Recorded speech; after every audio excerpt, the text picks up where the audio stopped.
Friends, आज हम लोग जो चैप्टर डिस्कस करने जा रहे हैं उस चैप्टर का नाम है capital, that is fixed capital and working capital. हम लोग चैप्टर में अलग अलग टॉपिक्स कवर करने वाले हैं। सबसे पहले हम लोग देखेंगे बिजनेस फाइनेंस, फिर हम लोग देखेंगे फाइनेंशियल प्लानिंग, नेक्स्ट हम लोग देखेंगे फैक्टर्स अफेक्टिंग कैपिटल स्ट्रक्चर, फिर हम लोग और भी कुछ टॉपिक्स देखेंगे जैसे कि फिक्स्ड कैपिटल है, उसके फैक्टर्स है, working capital, types of working capital, importance and factors affecting working capital. So basically हम लोग चैप्टर के अंदर ये अलग अलग टॉपिक्स डिस्कस करने वाले हैं।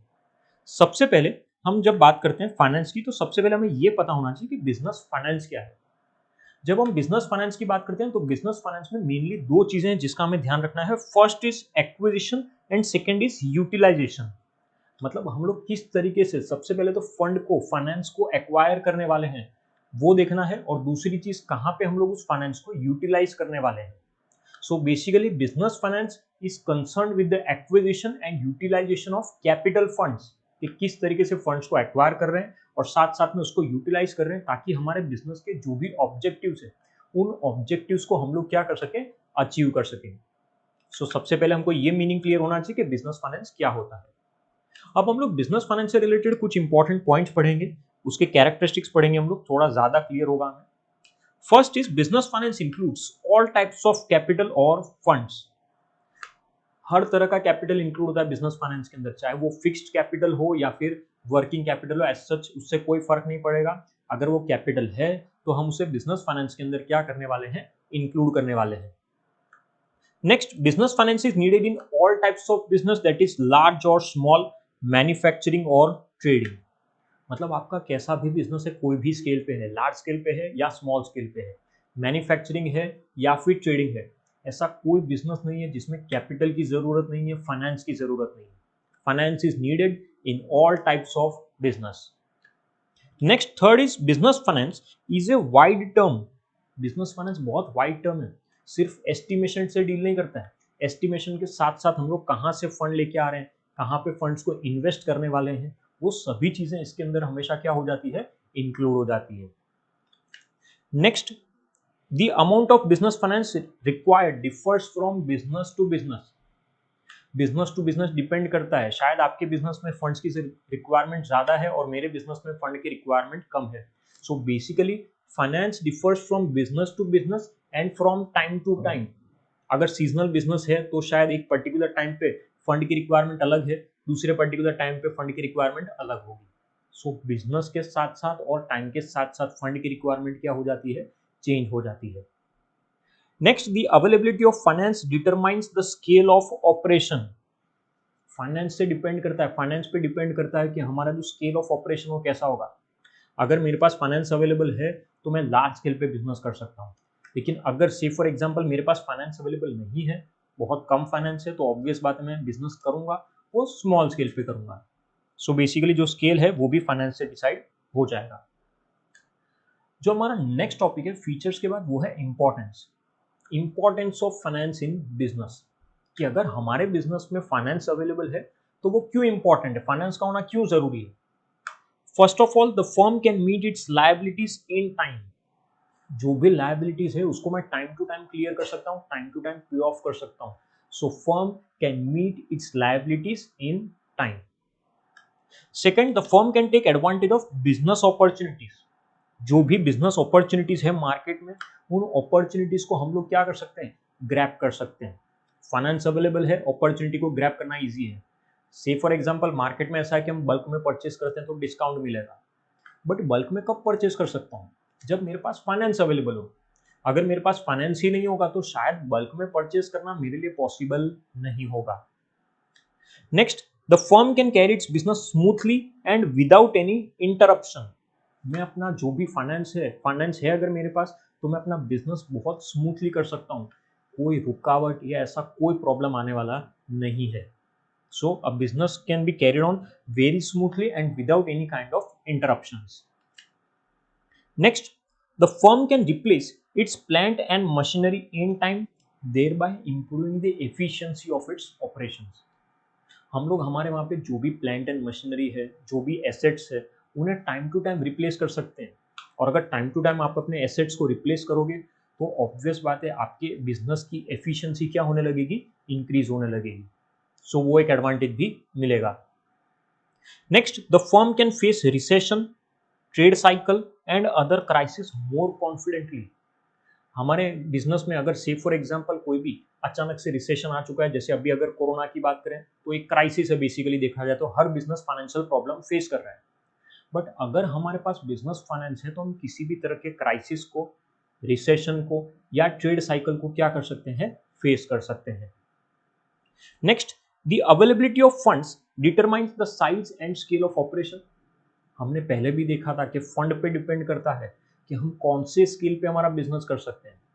अगर फंड है तो लार्ज स्केल पे बिजनेस करना पॉसिबल है, फंड नहीं है तो शायद लार्ज स्केल पे हम लोग बिजनेस इतनी आसानी से नहीं कर पाएंगे।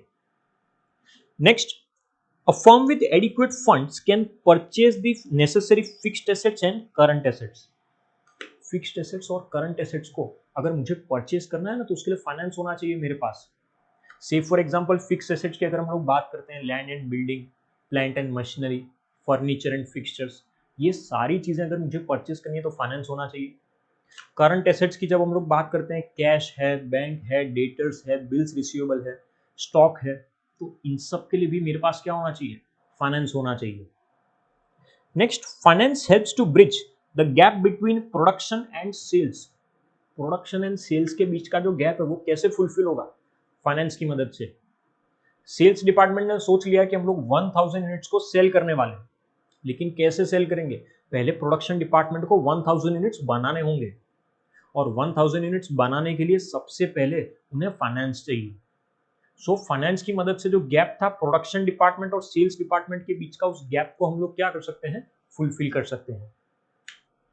Next, an enterprise with adequate firm can pay the wages and salaries. जो भी वेजेस है, जो भी सैलरीज है, वो लोग हम क्या कर सकते हैं, वो हम टाइम टू टाइम पे कर सकते हैं। फाइनेंस अवेलेबल है तो ये सब कुछ टाइम पे करना हमारे लिए इजी हो जाएगा। And last point, sound financial position enables an enterprise to enjoy goodwill. Obvious बात है हमारी गुडविल है मार्केट में, अगर फाइनेंस है तो गुडविल एंजॉय कर सकते हैं। जैसे कि रिलायंस की अगर हम लोग बात करते हैं, टाटा की बात करते हैं, इन्फोसिस की बात करते हैं, तो ये सब लोग गुडविल एंजॉय करते हैं। क्यों, उसका सबसे बड़ा रीजन है क्योंकि इन सभी के पास फाइनेंस अवेलेबल है। सो अगर आपके पास बिजनेस फाइनेंस है तो डेफिनेटली आप लोग मार्केट में क्या कर सकते हो, गुडविल एंजॉय कर सकते हो। सो ये हमारा जो टॉपिक है, फर्स्ट टॉपिक कंप्लीट हुआ जो है बिजनेस फाइनेंस से रिलेटेड। नेक्स्ट अब हम जो टॉपिक देखने जा रहे हैं वो हमारा टॉपिक है फाइनेंशियल प्लानिंग। काफी हद तक सिमिलर टॉपिक है, पहले हमने बिजनेस फाइनेंस देखा है, अब हम लोग फाइनेंशियल प्लानिंग देखने वाले हैं। जब हम लोग प्लानिंग की बात करते हैं तो एक चीज याद रखना, हम लोग कुछ डिसाइड कर रहे हैं एडवांस में। Basically planning is future oriented activity, तो फाइनेंशियल प्लानिंग भी क्या है, फ्यूचर ओरिएंटेड एक्टिविटी है। किस चीज से रिलेटेड है, तो फंड से रिलेटेड है। So financial planning is the process of estimating the financial requirement. सबसे पहली चीज अगर हम लोग बात करते हैं तो हम लोग फाइनेंशियल रिक्वायरमेंट को एस्टिमेट कर रहे हैं कि हमारे बिजनेस में हमें कितना पैसा चाहिए। Second, choosing the source of fund, मतलब कहां से पैसा आने वाला है, equity share, preference share, debenture, bank loan, financial institution, वो भी डिसाइड करना है। So basically choosing the source of fund. And third, deciding how the funds are to be utilised, यानी हम लोग पैसों को किस तरीके से यूटिलाइज करेंगे, कहाँ पे इन्वेस्ट करेंगे, कहाँ पे एक्सपेंस इन करेंगे, ये सभी चीजें। सो फाइनेंशियल प्लानिंग के अंदर बेसिकली 3 चीजों का ध्यान रखना है। पहले, कितने पैसे चाहिए हमें। सेकंड, कौन से सोर्स के थ्रू हम फंड लेके आने वाले हैं। एंड थर्ड, कहाँ पे उस फंड को यूटिलाइज करने वाले हैं हम लोग। ये तीनों चीज हम लोग कवर करेंगे फाइनेंशियल प्लानिंग में। अब फाइनेंशियल प्लानिंग के हमें फीचर्स दिए हैं, बहुत सिंपल सिंपल फीचर्स है। Financial planning involves deciding when, how and why of financial activities. Financial activity कब परफॉर्म करनी है, कैसे परफॉर्म करनी है, क्यों परफॉर्म करनी है, ये सभी चीजें कवर हो जाती है। फाइनेंशियल एक्टिविटीज किस तरीके से होने वाली है परफॉर्म, वो सब कुछ फाइनेंशियल प्लानिंग में हम लोग कवर करेंगे। Next, like any other planning, it is future oriented. मैंने मीनिंग में ही बता दिया था, प्लानिंग क्या है, फ्यूचर ओरिएंटेड है। ये फाइनेंशियल प्लानिंग है तो ये भी क्या है, फ्यूचर ओरिएंटेड। यहां पर भी फोरकास्टिंग होगी ही होगी। फर्क सिर्फ इतना है कि हम लोग यहाँ पे फाइनेंस से रिलेटेड प्लान कर रहे हैं। Next, it involves deciding the objectives, policies and procedures, methods and programs concerning the funds. Fund से रिलेटेड हमारे ऑब्जेक्टिव क्या है, क्या पॉलिसी है हमारी, क्या प्रोसीजर है, मेथड्स है, वो सारी चीजें हम लोग फाइनेंशियल प्लानिंग में पहले से ही क्या कर लेते हैं, डिसाइड कर लेते हैं। Next is the scope of financial planning is wide. Financial planning का जो स्कोप है ना वो बहुत वाइड है, बहुत सारी चीजें हम लोग कवर करते हैं। जैसे कि सबसे पहले हम लोग ये देखते हैं कि हमें कितना फिक्स्ड कैपिटल चाहिएगा और कितना वर्किंग कैपिटल चाहिएगा, बहुत इंपॉर्टेंट है। Second, appropriate source of fund, मतलब कहां से फंड लेके आएंगे, equity, preference, debenture, bank loan, and कौन से रेशियो में। सपोज 10 करोड़ अगर मुझे रुपए चाहिए तो कहां से लेके आऊंगा, इक्विटी, प्रेफरेंस और डिबेंचर से। कौन से रेशियो में लेके आऊंगा, 2 करोड़ इक्विटी, 2 करोड़ प्रेफरेंस और 6 करोड़ डिबेंचर, तो रेशियो भी हमें डिसाइड करना है।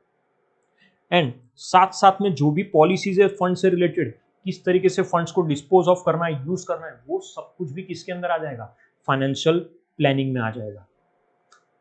जैसे हमने इंपॉर्टेंस देखे थे बिजनेस फाइनेंस के, उसी तरीके से यहाँ पे हमें इंपॉर्टेंस दिए हैं फाइनेंशियल प्लानिंग के, कि फाइनेंशियल प्लानिंग करना हमारे लिए क्यों इंपॉर्टेंट है। सबसे पहली चीज, अगर हम लोग कभी भी फाइनेंशियल प्लानिंग करते हैं तो हम लोग कभी भी प्रॉब्लम ऑफ शॉर्टेज या problem of surplus of fund नहीं होगा। कभी भी शॉर्टेज है तो डेफिनेटली हमारे बिजनेस में ऑब्स्टेकल आ सकता है, बिजनेस रुक सकता है, स्मूथ ऑपरेशंस नहीं होंगे। सरप्लस होना भी अच्छी बात नहीं है, क्योंकि अगर सरप्लस फंड है ना तो उसके ऊपर इंटरेस्ट पे करना है, डिविडेंड पे करना है।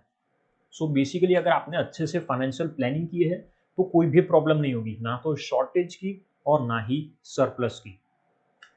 Next, it serves as an guide in developing the sound capital structure. Sound capital structure, capital structure मतलब कौन से सोर्सेस हम पैसा लेके आएंगे, रेशियो क्या होगा, इक्विटी से कितना पैसा, प्रेफरेंस से कितना पैसा और डिबेंचर से कितना पैसा।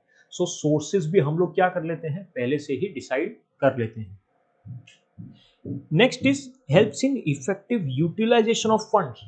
फंड्स को कैसे यूटिलाइज करना है, कौन से प्रोजेक्ट में कितना इन्वेस्ट करेंगे, क्या इंपॉर्टेंस है उसका, वो सब कुछ कवर हो जाता है फाइनेंशियल प्लानिंग में।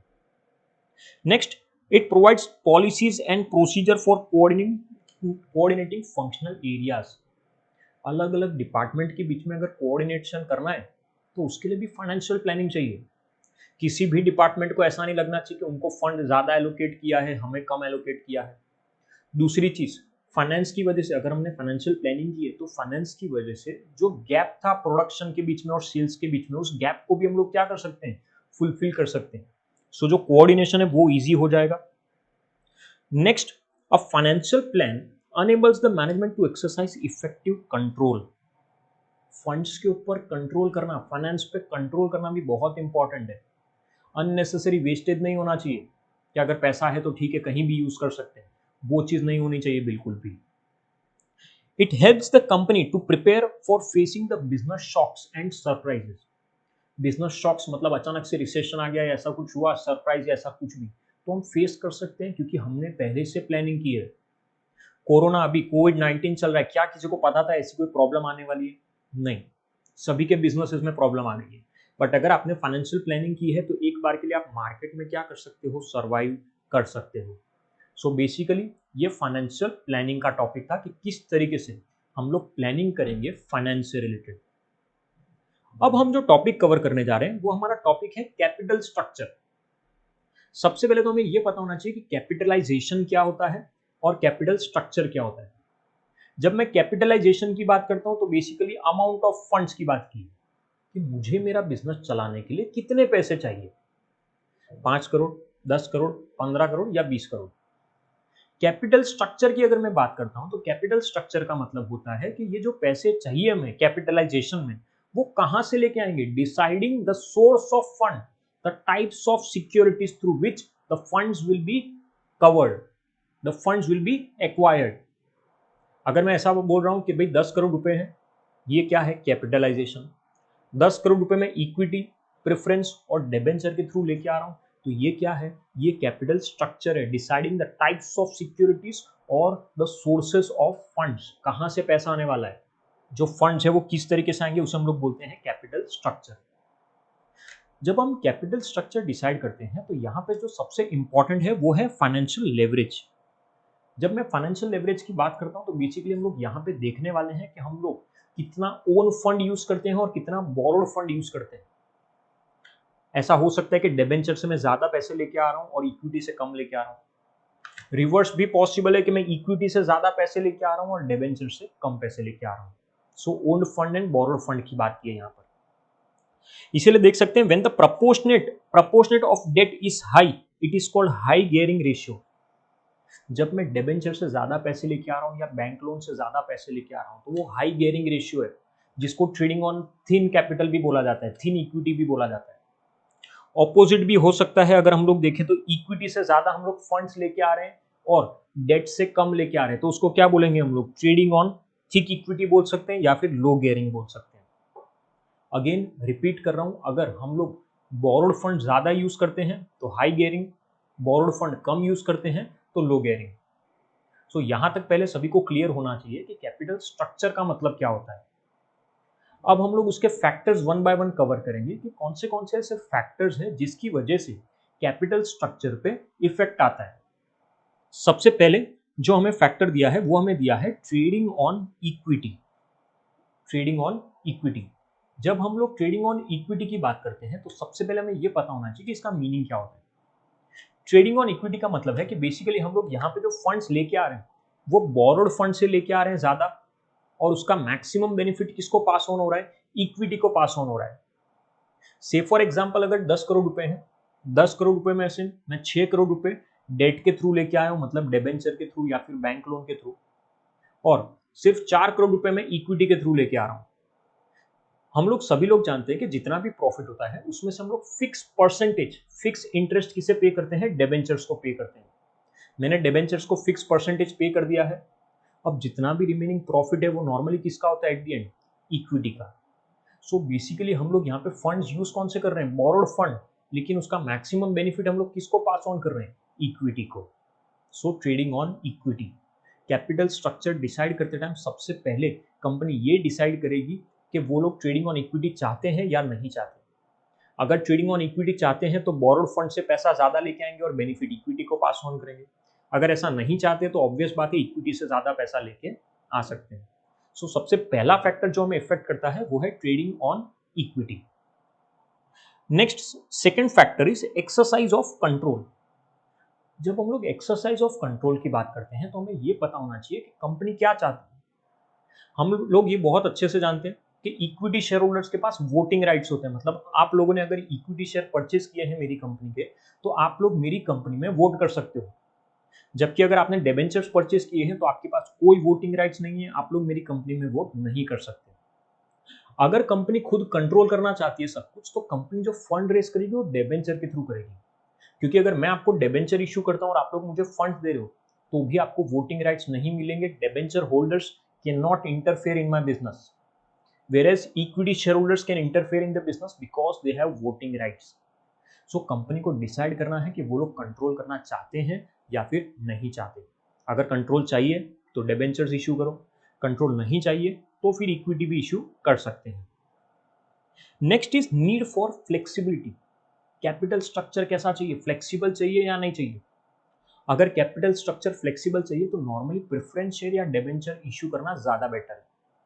क्यों? क्योंकि प्रेफरेंस शेयर और डिबेंचर जब भी इशू करते हैं तो उन्हें रिडीम कर सकते हैं, मतलब with in a specified time period में उन्हें रीपे कर सकता हूं। जबकि अगर एक बार मैंने इक्विटी शेयर इशू कर दिया तो उन्हें रिडीम करना पॉसिबल नहीं है, स्पेसिफाइड टाइम पीरियड में पे करना पॉसिबल नहीं है।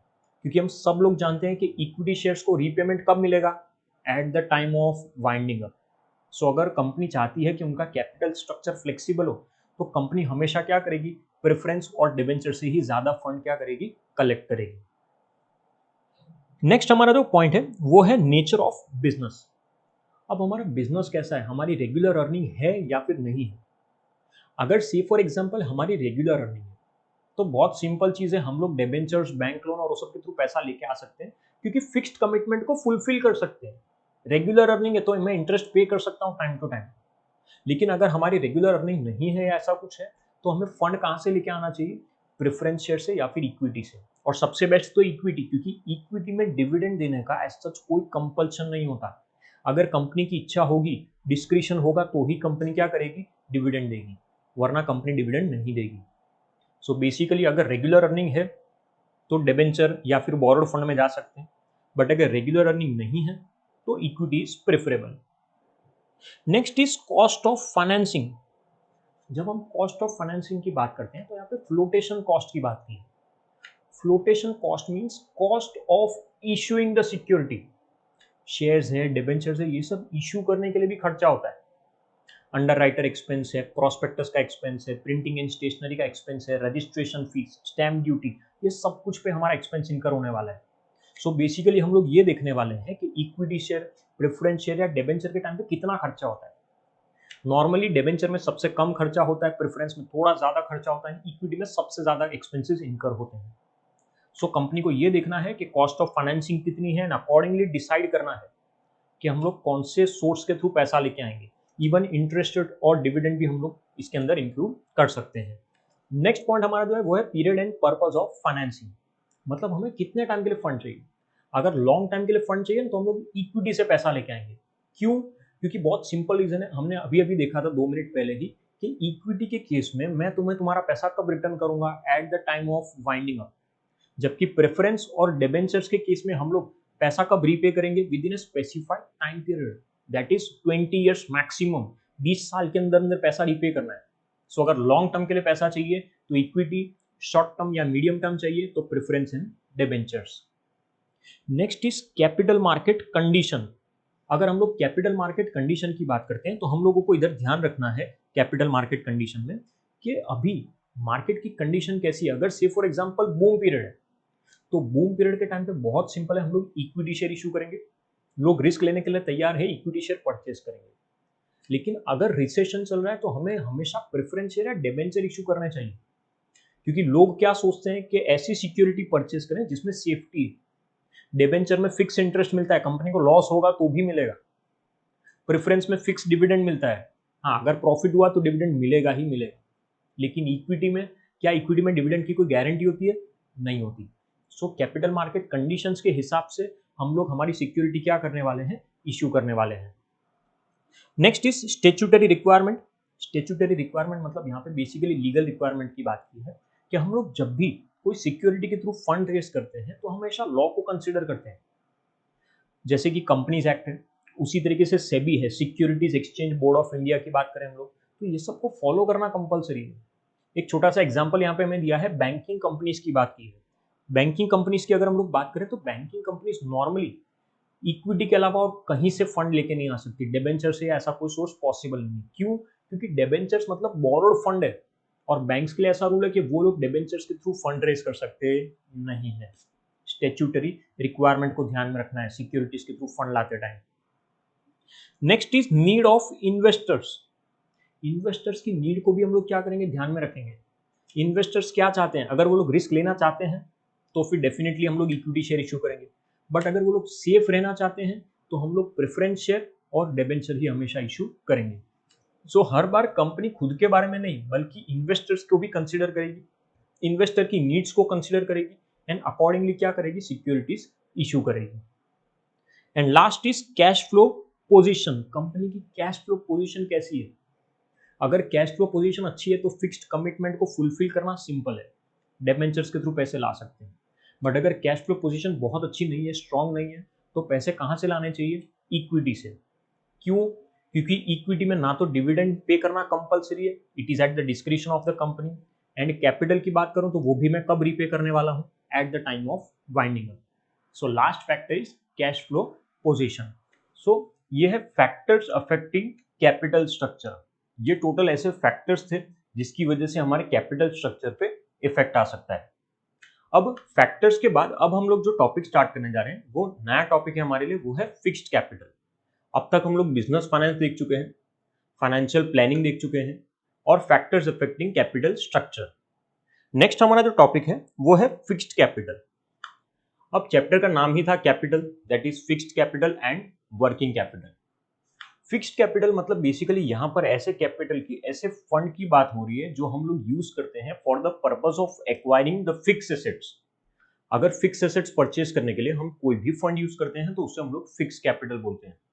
जैसे कि लैंड, बिल्डिंग, प्लांट, मशीनरी, ऐसी किसी भी चीज को परचेज करने के लिए मैंने अगर फंड्स को यूटिलाइज किया है तो उसे मैं क्या बोलूंगा, फिक्स्ड कैपिटल।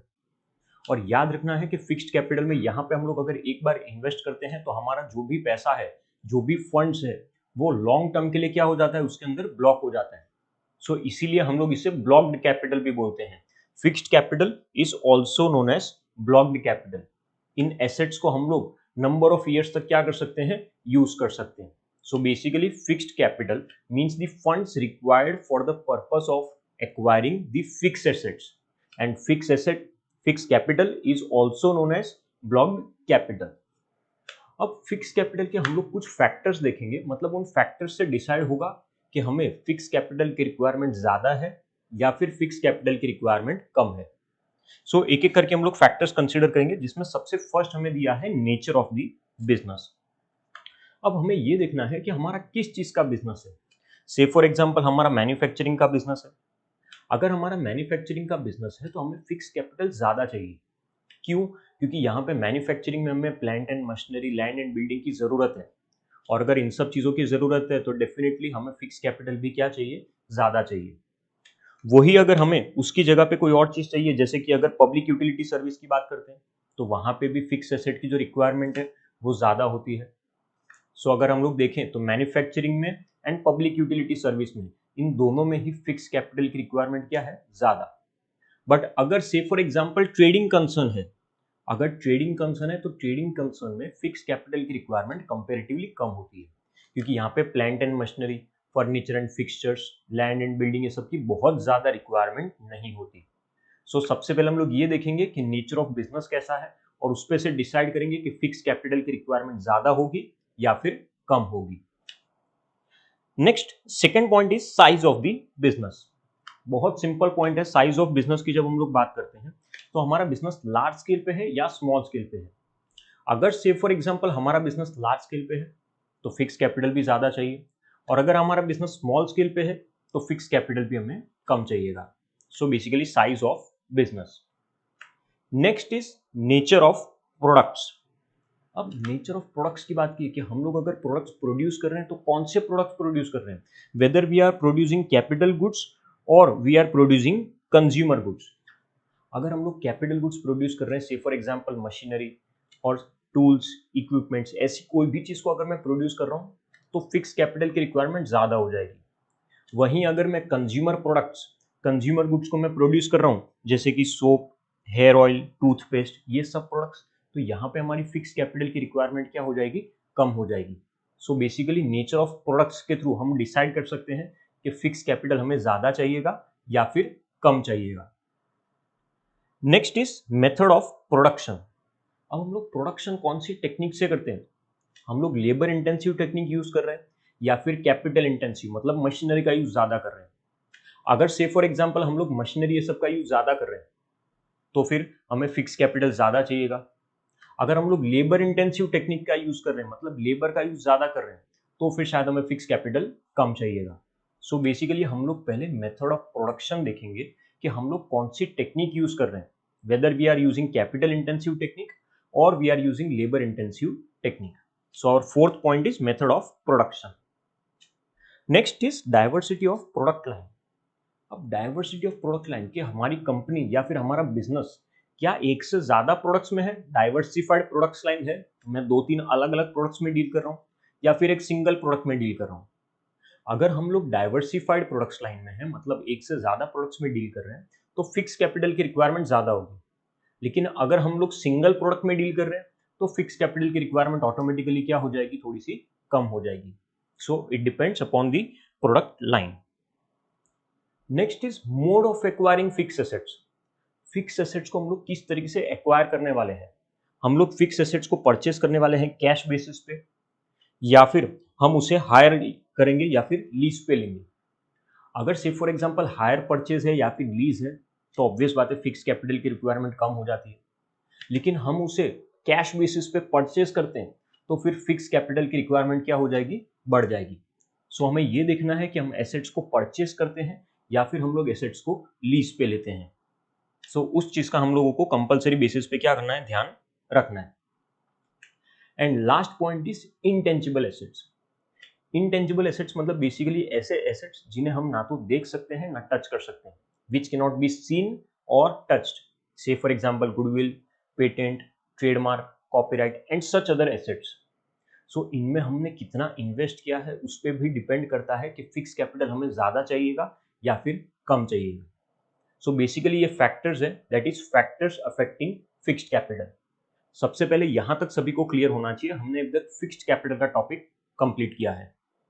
अब चैप्टर का हमारा लास्ट पार्ट पेंडिंग है, वो है वर्किंग कैपिटल। जब हम लोग वर्किंग कैपिटल की बात करते हैं तो ये ऐसा कैपिटल है जो डे टू डे रिक्वायरमेंट के लिए चाहिए। मतलब डे टू डे एक्सपेंसेस को जैसे पे करना है, सैलरी है, वेजेस है, रेंट है, इलेक्ट्रिसिटी बिल है, इन सब के लिए जो भी कैपिटल चाहिए वो वर्किंग कैपिटल है। या फिर करंट एसेट्स में इन्वेस्ट करने के लिए, करंट एसेट्स की अगर हम लोग बात करते हैं, कैश, बैंक, डेटर्स, स्टॉक, ये सब चीज़ों के लिए जो पैसा चाहिए वो भी क्या है, करंट एसेट्स है। और करंट एसेट्स यहाँ पे बेसिकली करंट एसेट्स में डे टू डे वर्किंग के लिए जो पैसा चाहिए उसे हम क्या बोलेंगे, वर्किंग कैपिटल। और वर्किंग कैपिटल को हम लोग सर्क्यूलेटिंग कैपिटल भी बोल सकते हैं और रिवॉल्विंग कैपिटल भी बोल सकते हैं, क्योंकि ये चीज़ कभी भी कांस्टेंट नहीं रहती। ये जो मनी है ये क्या होगा, कंटिन्यूसली सर्क्यूलेट होगा। इसीलिए हम लोग वर्किंग कैपिटल को सर्क्यूलेटिंग कैपिटल या फिर रिवॉल्विंग कैपिटल भी बोलते हैं, जिसे कंटिन्यूस बेसिस पे हम क्या कर रहे हैं, इन्वेस्ट कर रहे हैं। सो याद रखना है वर्किंग कैपिटल।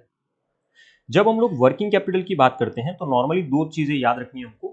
एक होता है हमारा gross working capital and second is net working capital. जब हम ग्रॉस वर्किंग कैपिटल की बात करते हैं तो बहुत सिंपल चीज है, the amount invested in current assets of the business. हमने करंट एसेट्स में जो भी इन्वेस्ट किया है, से for example cash, bank, stock, ये सभी चीजों में, उसे हम लोग बोलते हैं gross working capital. Whereas net working capital means the excess of current assets over current liabilities. Current assets में से करंट लाइबिलिटीज को माइनस करेंगे और जो भी हमारा आंसर होगा वो क्या होगा, नेट वर्किंग कैपिटल। हम अच्छे से जानते हैं करंट एसेट्स क्या होगा, cash, bank, debtors, stock. Current liabilities की जब हम लोग बात करते हैं तो बिल्स पेएबल है या फिर शॉर्ट टर्म लोन है, ये सब क्या है, current liability. So current assets में से जब हम लोग करंट लाइबिलिटीज को माइनस करेंगे तो हमारा जो आंसर आएगा वो क्या आएगा, net working capital. So working capital में दो चीज याद रखेंगे, first is gross working capital and second is net working capital. So यहां तक सभी को क्लियर होना चाहिए, ये बेसिक इंट्रोडक्शन वाला पार्ट है। क्या अब हम लोग जो देख रहे हैं, हम देख रहे हैं टाइप्स ऑफ वर्किंग कैपिटल, कि वर्किंग कैपिटल के कौन से अलग अलग टाइप्स होते हैं, जिसमें सबसे फर्स्ट हमें देके रखा है permanent working capital. Permanent working capital की जब हम बात करते हैं तो ये ऐसा कैपिटल है जो हमें कंटिन्यूसली हमारे बिजनेस में चाहिए। It is required permanently to operate the minimum level of business. हमेशा बिजनेस करते टाइम ये चीज हमें हमारे बिजनेस में चाहिए ही चाहिए, परमानेंटली इतना कैपिटल होना ही चाहिए। It is permanent working capital. और जब हम लोग परमानेंट वर्किंग कैपिटल की बात करते हैं तो उसमें भी दो पार्ट है, जिसमें सबसे फर्स्ट हमें दिया है इनिशियल वर्किंग कैपिटल। इनिशियल का मतलब होता है स्टार्टिंग में, यानी बिजनेस कमेंसमेंट के टाइम पे हमें जो कैपिटल चाहिए उसे हम लोग क्या बोलते हैं, initial working capital.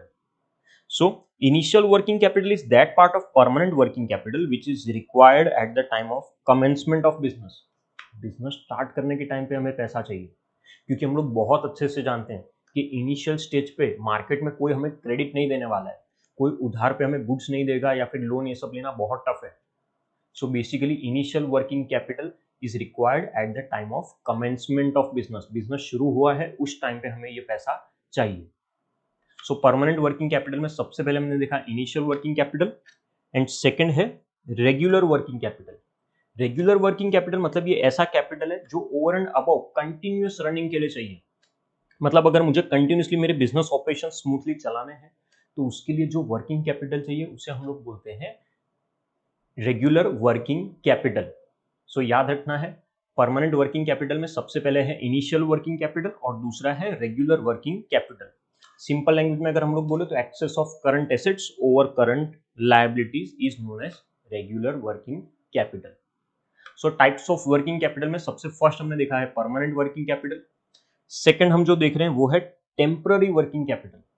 Temporary working capital, it is required in addition to the permanent working capital. Permanent working capital के अलावा एडिशनली मुझे जो कैपिटल चाहिए उसे मैं क्या बोलता हूं, temporary working capital. Temporary working capital normally दो टाइम पर चाहिए, first is at seasonal and second is for special needs. So हम लोग यहाँ पे टेम्पररी वर्किंग कैपिटल को भी दो पार्ट में डिवाइड करेंगे। सबसे पहले seasonal working capital, capital which is required at a particular season time. अगर से फॉर एग्जांपल हमारे ऐसे कोई प्रोडक्ट्स में हम लोग बिजनेस कर रहे हैं जो सीजनल इन नेचर है, तो ऐसा हो सकता है कि पर्टिकुलर सीजन के टाइम पे वर्किंग कैपिटल की रिक्वायरमेंट बढ़ जाए। जैसे कि हम लोग एग्जांपल देख सकते हैं, वुलन गारमेंट्स है, फैन है, अम्ब्रेला है। पर्टिकुलर सीजन होगी, उस टाइम पे वर्किंग कैपिटल की रिक्वायरमेंट क्या हो जाएगी, बढ़ जाएगी। So it is seasonal working capital. And second is special working capital. जब हम लोग स्पेशल वर्किंग कैपिटल की बात करते हैं तो ये ऐसे फंड्स है जो फ्यूचर कंटिजेंसीज के लिए चाहिए। हमेशा ऐसा एडवाइजेबल है कि थोड़ा बहुत रिजर्व हमें साइड में रखना चाहिए कि फ्यूचर में अगर कोई भी इमरजेंसी आ गई, कोई कंटिजेंसी अगर हो गई, तो उस टाइम पे हमारे पास क्या होना चाहिए, एडिशनल फंड्स होने चाहिए। So it is special working capital. So types of working capital में हम लोग याद रखेंगे, सबसे मेन चीज क्या देखिए, हमने पहले परमानेंट वर्किंग कैपिटल देखा है और बाद में टेम्परेरी। टेम्परेरी के अंदर भी हमने सीजनल वर्किंग कैपिटल देखा है एंड स्पेशल वर्किंग कैपिटल देखा है। स्पेशल वर्किंग कैपिटल की जब हम बात करते हैं तो हमें स्पेशल ऑपरेशंस के लिए चाहिए, अचानक से डिमांड बढ़ जाती है, ऐसा कुछ है तो। नेक्स्ट, अगर से फॉर एग्जांपल कोई स्टेगनेंट पीरियड आ जाता है, सो उस टाइम पे हम लोगों को सर्वाइव करने के लिए भी थोड़ा बहुत कैपिटल चाहिए। एंड अगर स्ट्राइक है, लॉकआउट है, कोई नेचुरल कैलेमिटी अगर हो जाती है, ऐसा कुछ हो रहा है, तो उस टाइम के लिए भी हम लोग थोड़ा बहुत वर्किंग कैपिटल रखेंगे ताकि हम लोग मार्केट में सर्वाइव कर सकें, जो चीज हमारे लिए सबसे इंपॉर्टेंट है। सो ये टाइप्स ऑफ वर्किंग कैपिटल का हमारा टॉपिक था। अब हमारा जो लास्ट टॉपिक है वो है फैक्टर्स अफेक्टिंग वर्किंग कैपिटल। जैसे हमने देखा फैक्टर्स अफेक्टिंग फिक्स्ड कैपिटल, उसी तरीके से ये है factors affecting working capital, fixed and working. हमने फिक्स्ड कैपिटल के फैक्टर्स में देखा था कि कब हमें फिक्स्ड कैपिटल ज़्यादा चाहिए और कब हमें फिक्स्ड कैपिटल कम चाहिए।